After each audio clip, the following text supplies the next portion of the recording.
All right, chapter 12. Let's look at some vocabulary. Here you go. You can look at this.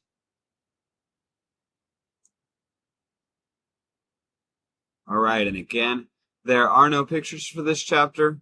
It's going to be pretty cut and dry. So let's get started. Final chapter, chapter 12. The hearing wasn't anything like I thought it would be. Besides Derry and Soda and me, nobody was there except Randy and his parents and Cherry Valance and her parents, a couple of the other guys that had jumped Johnny and me that night. I don't know what I expected the whole thing to be like. I guess I've been watching too many Perry Mason shows. Oh yeah, the doctor was there and he had a long talk with the judge before the hearing. I didn't know what he had to do with it then, but I do now. First, Randy was questioned.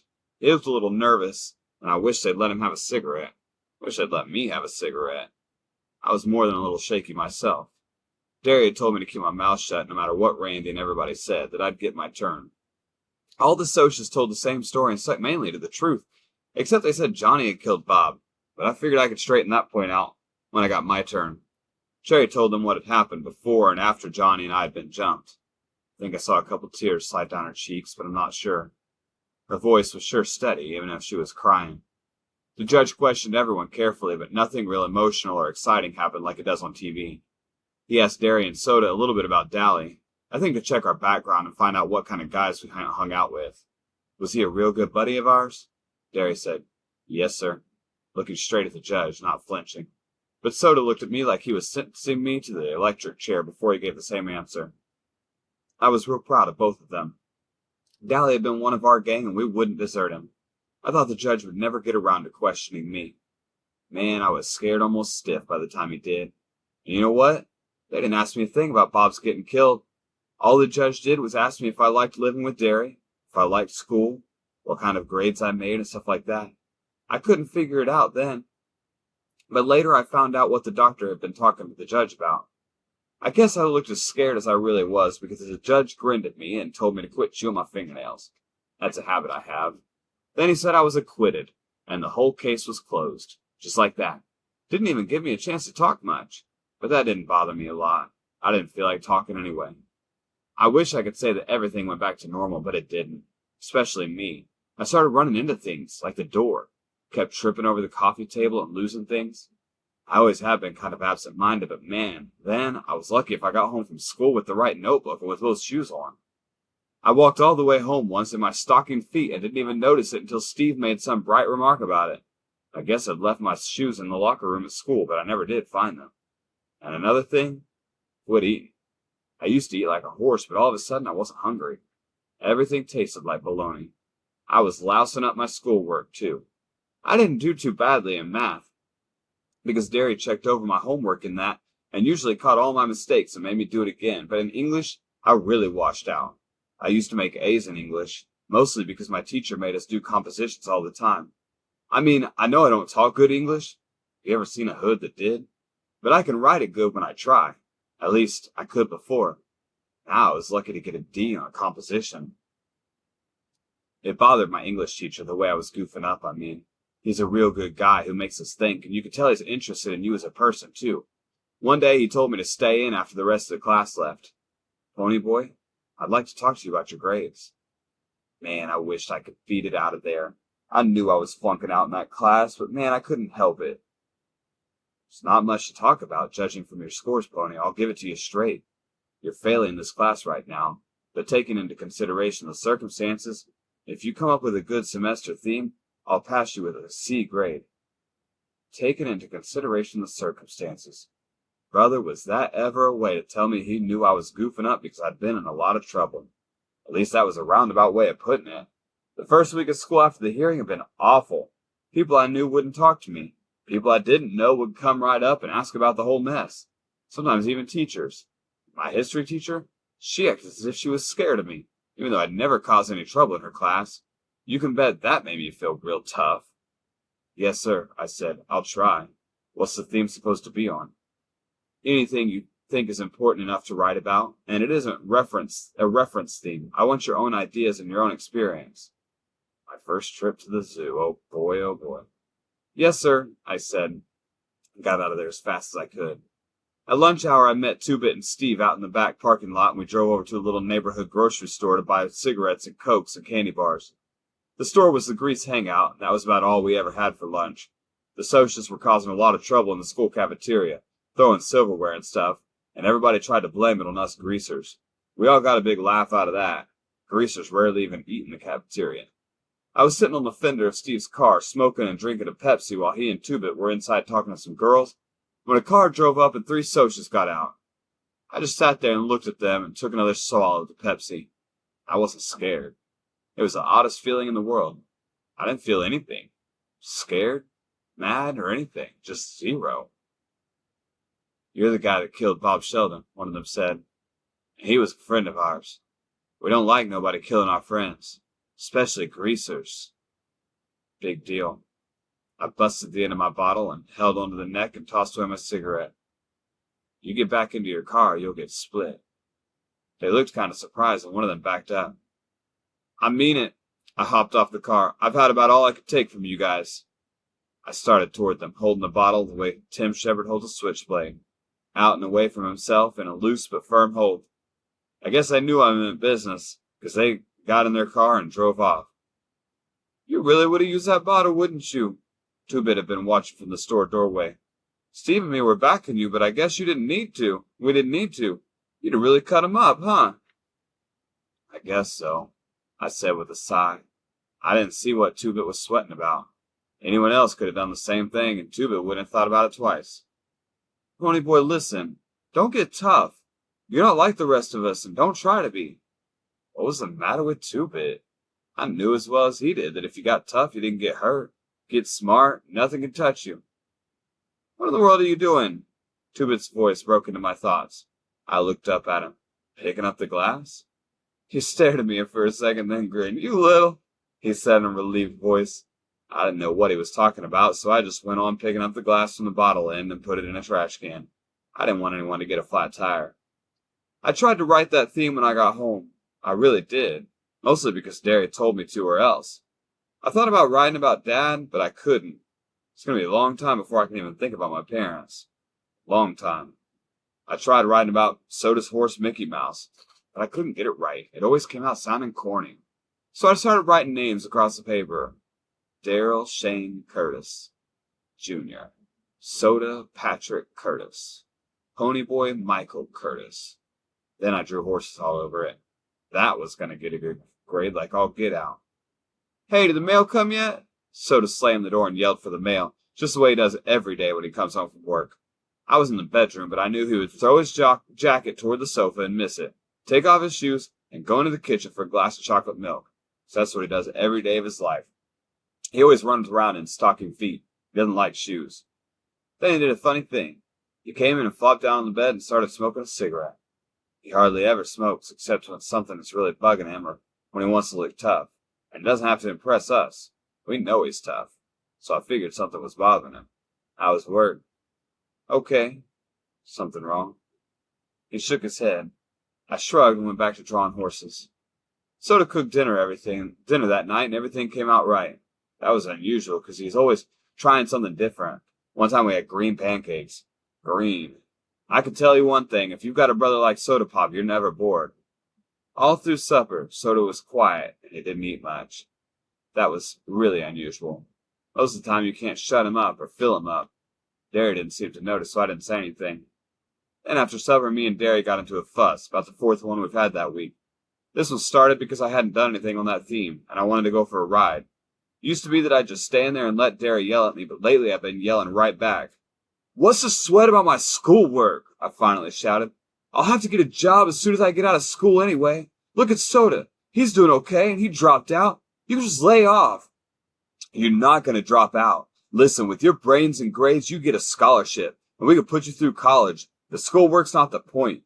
You're living in a vacuum, Pony, and you're going to have to cut it out. Johnny and Dallas were our buddies, too, but you don't just stop living because you lose someone. I thought you knew that by now. You don't quit. And anytime you don't like the way I'm running things, you can get out." I went tight, cold. We never talked about Dallas or Johnny. "You'd like that, wouldn't you? You'd like me just to get out. Well, it's not that easy, is it, Soda?" When I looked at Soda, I stopped.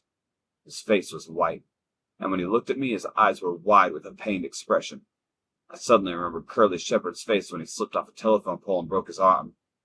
Don't. Oh, you guys, why can't you? He jumped up suddenly and bolted out the door. Derry and I were struck dumb. Derry picked up the envelope the soda had dropped.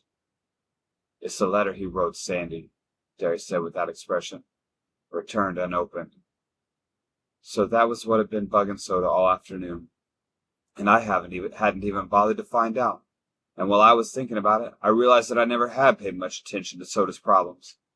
Derry and I just took it for granted that he didn't have any. When Sandy went to Florida, it wasn't Soda, Ponyboy. He told me he loved her, but I guess she didn't love him like he thought she did because it wasn't him. You don't have to draw me a picture, I said. He wanted to marry her anyway. She just left. Derry was looking at me with his puzzled expression.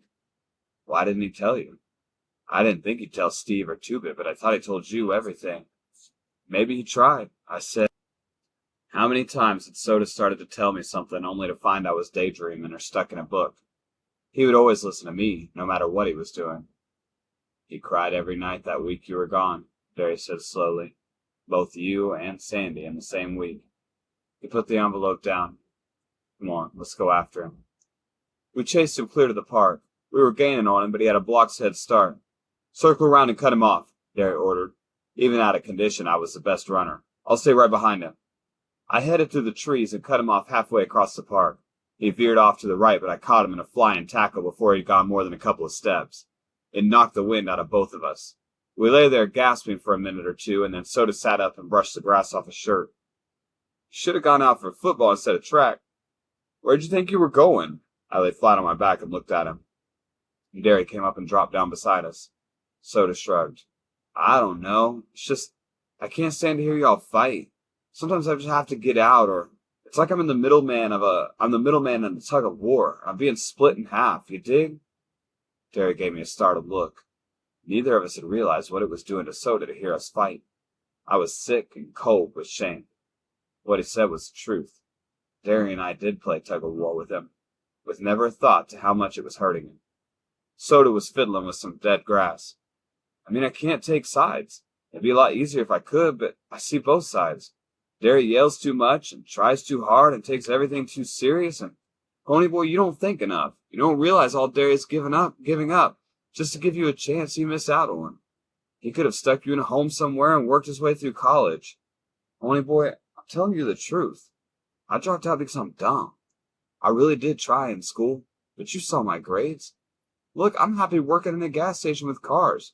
You'd never be happy doing something like that. And Derry, you ought to try to understand him more and quit bugging him about every little mistake he makes. He feels things differently than you do. He gave us a pleading look. Come on, you two.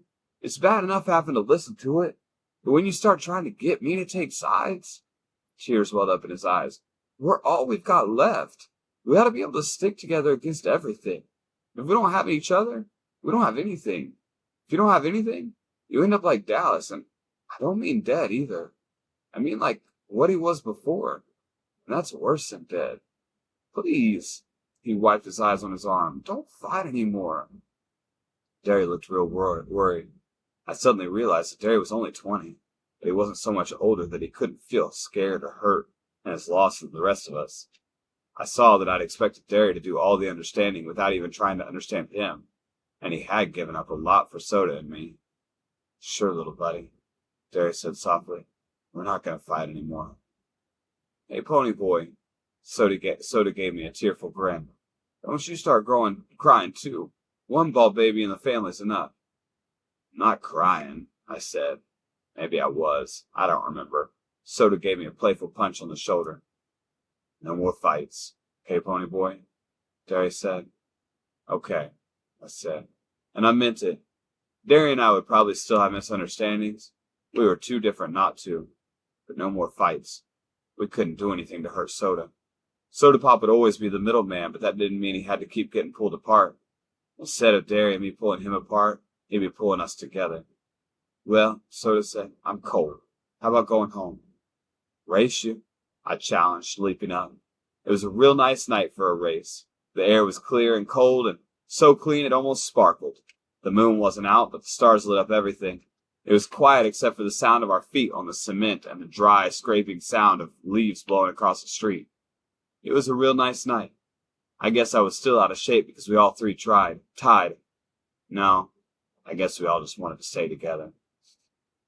I still didn't want to do my homework that night, though. I hunted around for a book to read, but I'd read everything in the house about 50 million times, even Derry's copy of The Carpetbaggers, though he told me I wasn't old enough to read it. I thought so, too, after I finished it.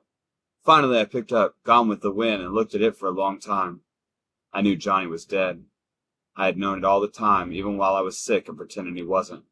It was Johnny, not me, who'd killed Bob. I knew that, too. I just thought that maybe if I played like Johnny wasn't dead, it wouldn't hurt so much. The way Two-Bit, after the police had taken Dally's body away, had griped because he'd lost a switchblade when they searched Alice. "Is that all that's bothering you, that switchblade?" Or red-eyed Steve had snapped at him. "No," Two-Bit had said with a quivering sigh. "That's what I'm wishing was all that's bothering me. But it still hurt anyway. You know a guy a long time, and I mean really know him, you don't get used to the idea that he's dead just overnight. Johnny was something more than a buddy to all of us. I guess he'd listen to more beefs and more problems from more people than any of us. A guy that'll really listen to you. Listen and care about what you're saying. Something rare. And I couldn't forget him telling me that he'd done enough. Hadn't done enough. Hadn't been out of our neighborhood all his life. And then it was too late. I took a deep breath and opened the book. A slip of paper fell out on the floor and I picked it up. "Pony boy, I asked the nurse to give you this book so you could finish it." It was Johnny's handwriting. I went on reading, almost hearing Johnny's quiet voice. "The doctor came in a while ago, but I knew anyway. I keep getting tireder and tireder. Listen, I don't mind dying now. It's worth it. It's worth saving those kids. Their lives are worth more than mine. They have more to live for. Some of their parents came by to thank me, and I know it was worth it. Tell Dally it's worth it. I'm just going to miss you guys. I've been thinking about it, and that poem, that guy that wrote it, he meant you're gold when you're a kid, like green. When you're a kid, everything's new. Dawn. It's just like when you get used to everything, that it's day. Like the way you dig sunsets, Pony? That's gold. Keep that way. It's a good way to be. I want you to tell Dally to look at one. They'll probably think you're crazy, but ask for me. I don't think he's ever really seen a sunset. And don't be so bugged over being a greaser. You still have a lot of time to make yourself be what you want. There's still lots of good in the world.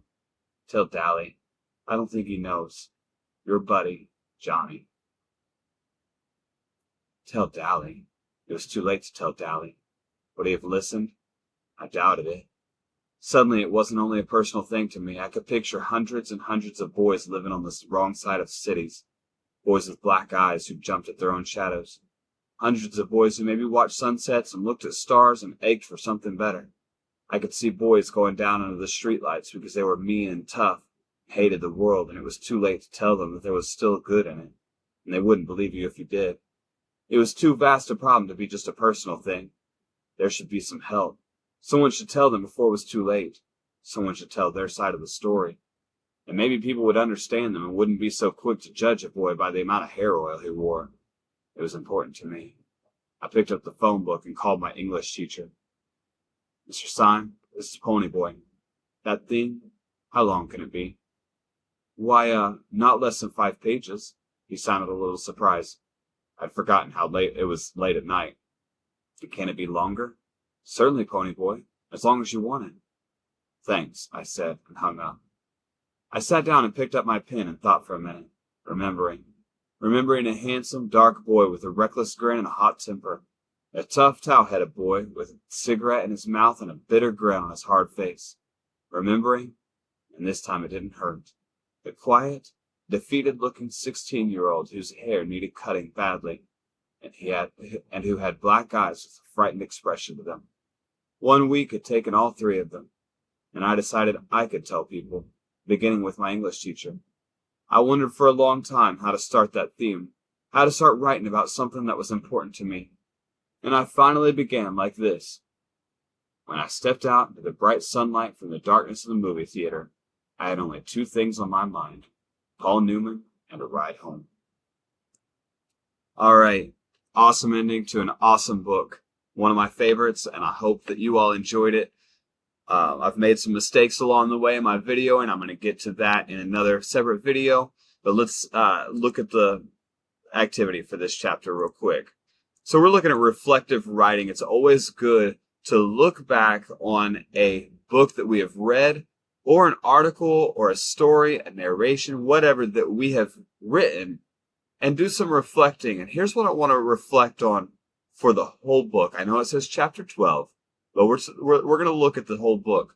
I want you to write a reflection on how Ponyboy has changed from the beginning to the end of the novel. Now, I've been a teacher for many years, and I know students. And you're thinking, oh, Ponyboy's changed because blah, blah, blah, period. That's it, I'm done here. No, I want you to think about the experiences and write about the experiences that have shaped his character. So if you said, let's take Johnny from the beginning of the book to the end. If I was writing about Johnny and I wanted to say that he'd gone from, I'm kind of making this up as I go along, so bear with me, but if he had gone from being very shy to being a little more brave at the end of the book, I'm going to write about how his experience shaped him that way.